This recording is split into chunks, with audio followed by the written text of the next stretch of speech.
Okay, good morning, students. Welcome to your class 12 English class once again. And today we'll be doing Indigo, The Life of Mahatma Gandhi by Louis Fisher. Now, talking about Louis Fisher,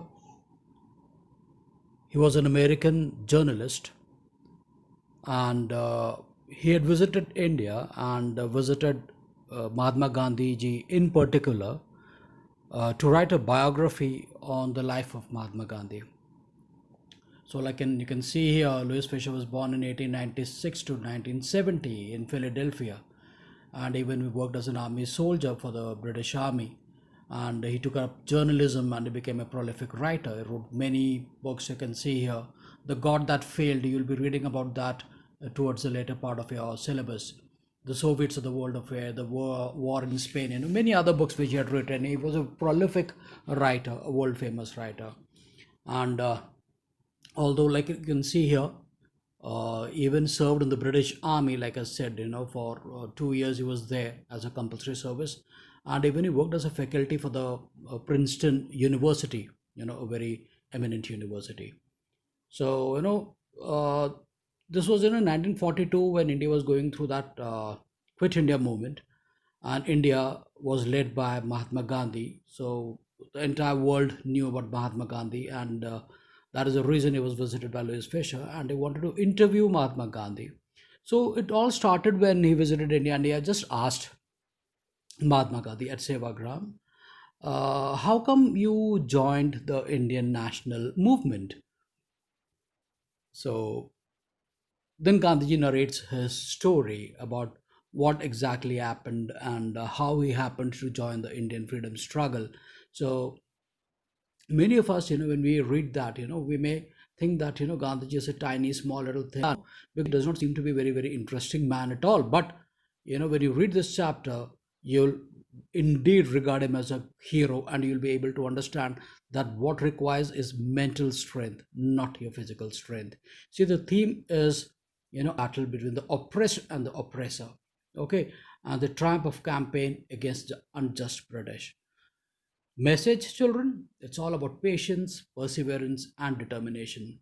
Help not overcome all odds and adversities. While managing crisis, focus on solution rather than problem, a very important message here. And then be self-reliant instead of looking for shoulders to lean upon. The moment we become dependent upon others, we can never become self-sufficient. And important is teach people to fight for their own rights. Like that is what even we talk about today. For becoming an Atmanirbhar Bharat, we need to become self-dependent. Now this location here, you can see the location of Bihar at this particular point on the map. If you can see, this is Champaran, you can see there. Okay, now this place exactly is where the entire thing started. Gandhiji was followed by one peasant. Peasant, is a landless farmer. He was followed by one peasant continuously wherever Gandhiji went. So this peasant used to follow him again and again everywhere. So Gandhiji used to ask him, what is it that you want? He said, Gandhiji, I just wanted to visit Champaran. Please come with me. Come with me to Champaran. Gandhiji thought, that he may be one, another kind of a person, who just wants me to visit him. He said, Gandhiji was never blunt enough to say no. He said, okay, I'll see whenever I get time. But he was just pestered by this man. Wherever Gandhiji went, he was followed by this man. So then Gandhiji ultimately said, okay, I've got a meeting in Kolkata. So you come to Kolkata on the scheduled time, and I'll come with you to Champaran. So when Gandhiji reached Kolkata for that meeting, he saw that Rajkumar Shukla, this peasant's name was Rajkumar Shukla. Rajkumar Shukla was already waiting for him there.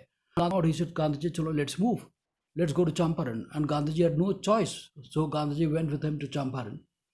And when he came to Champaran, Gandhiji asked him, I said, what exactly is the problem? So he told Gandhiji, that we have the problem of sharecroppers there. And it's a kind of an agreement which the landless laborers, the peasants, they get into an agreement with the zamindars there, and where they have to work for years and years, and whatever they produce, they have to give it to the owners, and the landlords have obtained agreements from the sharecroppers to pay them compensation Okay, and you they have to pay up everything, and 15% of the area they have to grow indigo, and that indigo again has to be surrendered with the entire crop as rent. So when all this is what the problem is. So the poor there remain poor. They're never able to become rich. The Gandhi said no problem, and so when he reached there, he came to know about the problems there. And then Gandhi started fighting for the people there slowly and gradually. He asked them, Gandhi realized that the people need to be freed from this problem. This was bringing about misery to the peasants. And when Gandhi went there, he found that the entire population. So next day, thousands of people from far away places, like Champaran and all, people came to visit Gandhiji. So Gandhiji first of all collected all the facts and information that he required. He also dealt with the resistance of the British, while going to investigate the maltreatment of a peasant in a village near Motihari. Gandhiji was ordered to go back, leave that place immediately. But Gandhiji, and he was even summoned a report. So Gandhiji signed there and wrote that he will not be going back because this is India, and India being his country, no foreigner can dictate, no foreigner can tell him where he should be going. So the Britishers did not like that at all, and as a result, they summoned him to the court. So when Gandhiji went to the court, he found there were thousands of peasants who had gathered outside the court in support of Gandhiji. So Gandhiji knew now that the people are rising up to support him, and he knew with this kind of a support, even the Britishers would not be able to do anything. And as a result, the Britishers had to postpone the trial. So in the meantime, they allowed Gandhiji to move about freely. Gandhiji, in the meantime, also collected all the prominent lawyers, including Rajendra Prasad, Brij Kishore Babu, Maulana Mazrul Haq, and everyone. And Gandhiji told them that if we have to fight for this, be prepared to go to jail, because if we fear that, Britishers will always win.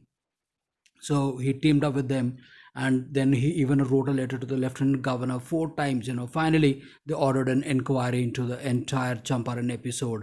And in during that battle there in the court, Gandhiji straight away told them that they're ready to accept even 25% of what the compensation, because they thought that Gandhiji would say they want 100% compensation. They are going to say that we cannot give 100% compensation, so this matter will go on and on, it will prolong in the court. So Gandhiji, they thought Gandhiji would say 100%. Gandhiji said 50%. We require just 50%. They were taken aback, and they said no, 50% is too much. We cannot give 50%. Gandhiji said, how much can you give? He said 25%. Gandhiji said, okay, done.